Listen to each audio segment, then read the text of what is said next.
Son muchos los venezolanos que han tenido que dejar su país por diferentes razones. Una de las más conocidas y las más recurrente es la crisis económica. Y encontraron en Argentina un lugar para comenzar una nueva vida. En AM Periodismo Móvil entrevistamos a Eder. Él está en nuestro país desde 2015 y esta es su historia. ¿Qué fue lo que te motivó a mudarte, a dejar tu país? Mira, me motivó el hecho que soy gay y no podía, eh, podía estar, pero en la sombra, por un tema de la cultura nuestra, más o menos. ¿Y tu familia cómo tomó esa decisión? Que me viniera o que era gay. Las dos.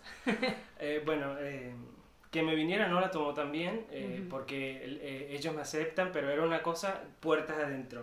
O sea, yo no, si bien no iba a salir a vestirme de mujer ni nada parecido, pero yo quería otra cosa, o sea, esperaba otra cosa, esperaba sentarme, poder tener una familia, un hijo, el perro, cosas que sí podían pasar, pero tenían que estar en la sombra. En el trabajo no lo podía compartir con nadie o con muy pocas personas. Y bueno, eso, la parte de venirme no la tomaron tan bien porque era como, o sea, no lo conciben. Pero nada, pasó. Y, o sea que es una cultura súper cerrada y hasta de perseguirlos, digamos. Sí, sí, sí, sí. Es complicado, sí, sí. Yo tuve un amigo que hace mucho que no lo veo. Él, no me olvido nunca porque íbamos en un autobús, subió, estaba hablando, él es bastante amanerado y hablábamos, solo hablábamos. Y un tipo, así de la nada, se baja del colectivo, lo escupe en la cara y sale corriendo. Nada. Y eso como mínimo, hay otros que le entraron a golpe, fuimos a poner la denuncia, los policías se nos mataban de risa en la cara. Bueno, hay, hay muchas historias de eso. Claro, ¿y conocés más casos, tenés conocidos que hayan decidido mudarse por esta Sí, situación? sí, pero antes se iban o a España, Europa, o a Estados Unidos. Ah. Sí. ¿Y de Argentina qué te motivó? ¿El hecho de que, por ejemplo, se haya aprobado la ley de matrimonio igualitario? Sí, en parte, sí. Y otra parte, que la cultura es muy similar, sacando esa parte, pero Ajá. la cultura es muy similar a la nuestra. También por lo amigable que es con la inmigración, así como nosotros somos, lo hemos sido por mucho tiempo, y bueno, eso me motivó. Bien. ¿Y acá te ha tocado vivir situaciones de homofobia como en Venezuela? No, no, no, hasta ahora no, espero que no, pero no, hasta ahora no. ¿Y qué es lo que más extrañas de tu país? A mi familia seguro. ¿Has vuelto desde que estás acá? No, no, no he ido más. ¿Y te No he vuelto. gustaría volver? Sí, claro, sí, sí. Es mi país, claro. Pero no vas porque no querés por la situación económica de Argentina, la situación económica de Y Venezuela. es un poco de todo, sí, es un poco de todo, es un poco de todo. Porque me parece que está complicado en todas las partes. Es un poco de todo. Bueno, no podemos dejar de hablar de lo que sería la situación económica actual en Venezuela. Vos como venezolano además tenés un título Sí, en... soy licenciado en Ajá. administración, O sí. sea que, bueno, podés hablar, digamos. ¿Cómo lo viviste en esos años allá? Viviste con Chávez, ¿no? No te tocó vivir en Maduro. Maduro un tiempo, Ajá. porque sí, en el 2013 fue electo presidente. Sí, participé en las elecciones, no voté por él, pero eso es lo de menos. Eh, y sí, sí, viví un tiempo, lo viví un tiempo hasta el 2015. En el 2015 participé en las elecciones legislativas, Ujú. donde se nombró toda la gente que integra el Congreso actual. Y bueno, Bien. Y en ese tiempo Maduro pudo dejar ver un poco lo que está haciendo hoy en Venezuela. al instante, o sea, fue inmediato, se desató. Supongo que siempre estuvo, pero nunca tan abierto como en el momento que él tomó la presidencia. Se destapó, fue muy evidente la corrupción, o sea, salieron muchas cosas a la luz y nada, y eso ha ido de mal en peor con el paso del tiempo. Está bueno aclarar el tipo de el sistema eleccionario que tienen ustedes que no es obligatorio. No, no, nosotros no tenemos elecciones obligatorias. De hecho, tenemos que inscribirnos una vez tenemos la mayoría de edad, que son 18. Creo que redujeron a 16 para elecciones. Nos inscribimos y aunque estemos inscritos, no estamos obligados a votar. O sea, si no quieres, no vas. De hecho, en las elecciones donde quedó electo Maduro nuevamente, la oposición nuestra llamó a la gente a que no votara por él. A que no votara, que no fuera a votar, no solo por él, que no votara, que no participara. La verdad, yo de corazón te digo, estoy decepcionado de nuestra oposición, porque me parece que han hecho todo al revés, no han hecho nada como debe ser, y lo más fuerte fue eso, llamar a la gente a que no votara. O sea, ¿cómo van ahora a quejarse de todo lo que está pasando si le pidieron a sus seguidores que no votaran? Y la prueba estaba, en la embajada si veías, vean, 4 o 5, bueno, no 5, pero había gente, pero los que apoyan al gobierno, obviamente. ¿Y tu familia cómo está viviendo esta situación? Es un mix, porque tengo tíos que tienen sus negocios propios y están llevándola, buscan, les cuesta trabajo, pero ahí van. Y en particular tengo a mi mamá, que es lo que más me preocupa, porque ella es una trabajadora común y silvestre, tiene un empleo, es obrera y no siempre, o sea, ella tiene un salario que es el mismo todo el tiempo y nada, y cae en el tema porque la inflación es muy fuerte, a veces no puede comprar las cosas, le pasa lo mismo con los medicamentos y es la que más me preocupa, digamos. Y hay una comparación entre la crisis que se está viviendo actualmente en Argentina con lo que pasa en Venezuela. Sí, yo lo veo parecido, yo lo veo muy parecido. A este tiempo lo veo parecido cuando Maduro empezó. O sea, cuando empezó la inflación empezó a desbocarse, subían los precios de la comida, empezaron a faltar cosas, porque claro, no le quedó nada más que regular los precios para tratar que la gente comprara, pero no. Los empresarios sencillamente los que producían dejaron de producir o de importar. Porque también la regulación de precios fue un poco ridícula, porque era exagerado, porque uno sabe, o sea, ves un frasco de plástico y sabes que no cuesta $1 o $2. En ese sentido fue un poco ridículo, porque no era algo coherente, fue una cosa nada, despiadada, qué sé yo. Bien, y es un poco raro, ¿no? Que siendo una riqueza con lo que tienen con el petróleo, vivan estas crisis. No es raro. No es raro porque ninguno de los presidentes que hemos tenido hasta ahora ha buscado la manera de diversificar nuestra economía. Lamentablemente estamos atados al petróleo y nada, y estamos atados a eso. Si sube, si baja, porque tuviste el gobierno de Chávez, que fue uno de los que se podría caracterizar como uno de los mejores, porque tenemos un petróleo de 100 y pico. ¿Sí? Ahora tenemos un petróleo a 60, 70 cuando no sé, cuando sopla buen viento, si no, cae. Y en eso estamos. Y en cuanto a estos personajes nuevos que están surgiendo por toda esta crisis de Venezuela, como por ejemplo Guaidó, ¿cuál es tu opinión? Mira, te digo que no lo conozco. Para empezar, no lo conozco. Nunca supe. Y ahí caigo en lo mismo, que está todo mal. Y están haciendo todo mal. Porque la asamblea, es lo que yo tenía visto y lo que tenía entendido, una vez nombrada, tienes un presidente de la asamblea, tienes los diputados de siempre. Ellos acordaron que iban a turnarse la presidencia por año.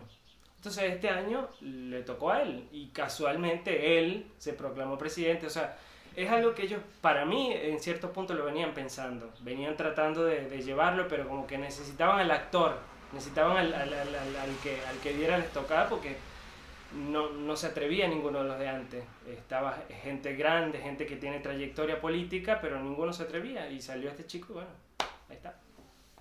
¿Y considerás que lo que se intentó hacer, lo que se está intentando hacerle a Maduro es un golpe de Estado? Sí, me parece que sí. Sí, estoy seguro que sí. Porque eso no es algo sin precedentes. O sea, ningún país ha tenido 2 presidentes. O sea, un presidente que ha sido nombrado interino para llamar a elecciones y él está nombrando encargados de negocio en países que lo toman en cuenta y no. O sea, lo menos que ha dicho es las elecciones las cito a tal tiempo. No ha convocado elecciones. Y eso es lo que debería hacer si es lo que quiere.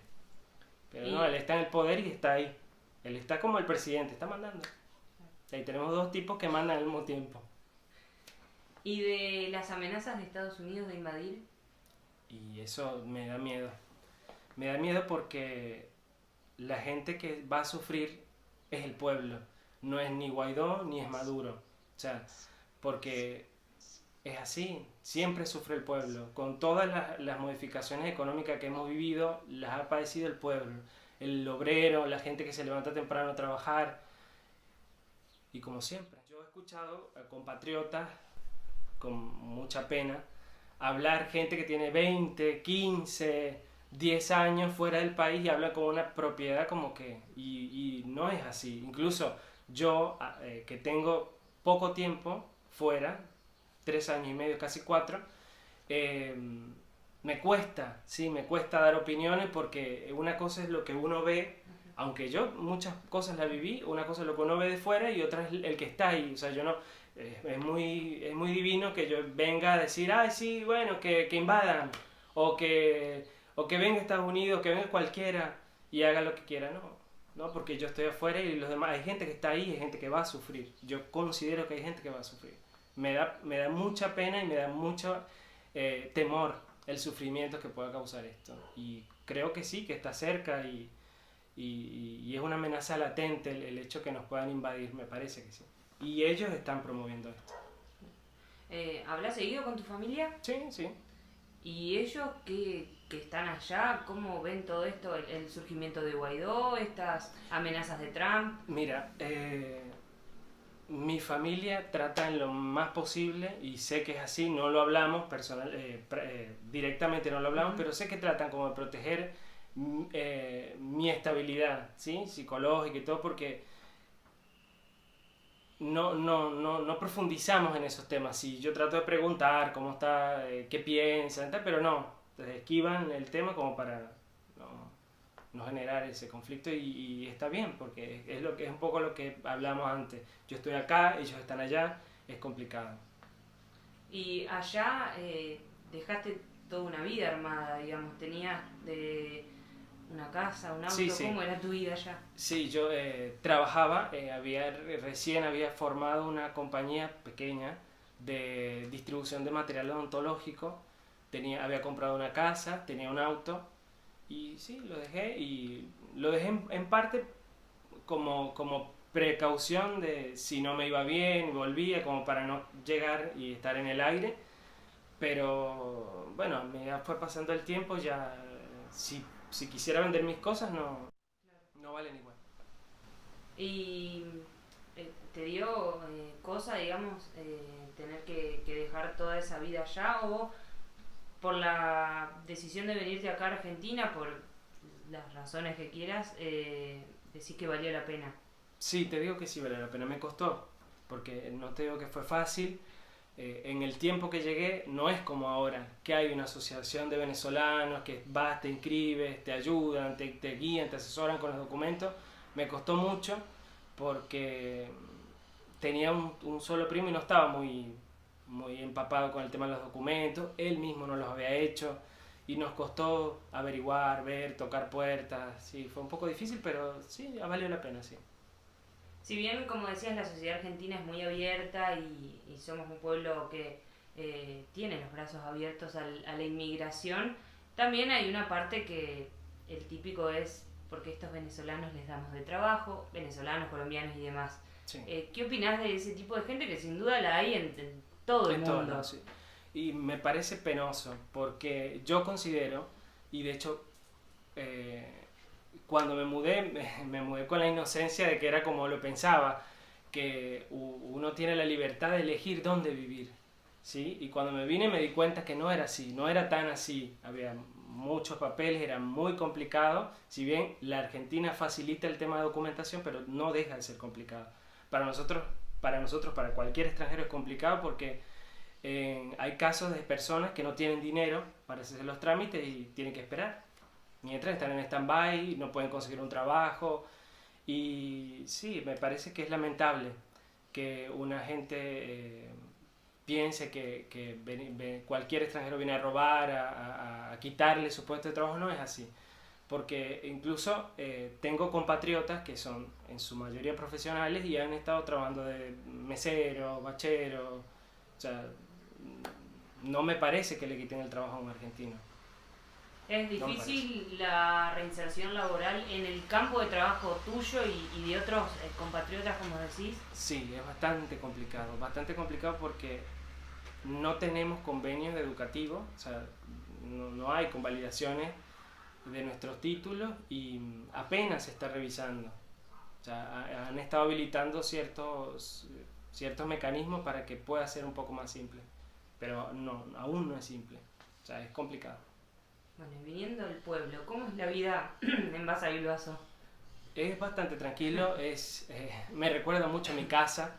Yo vivía en un pueblo que se llama Santa Cruz, muy parecido, tranquilo, mucha gente conocida. Y sí, es un cambio porque vivía en un pueblo en Venezuela. Me mudo a Buenos Aires, que es una capital, y era todo diferente. Y bueno, vuelvo y retomo el ritmo ahora con más calma en una ciudad que me recuerda a la mía. Sí. Una reflexión o un mensaje para los venezolanos en Argentina, los venezolanos en Venezuela.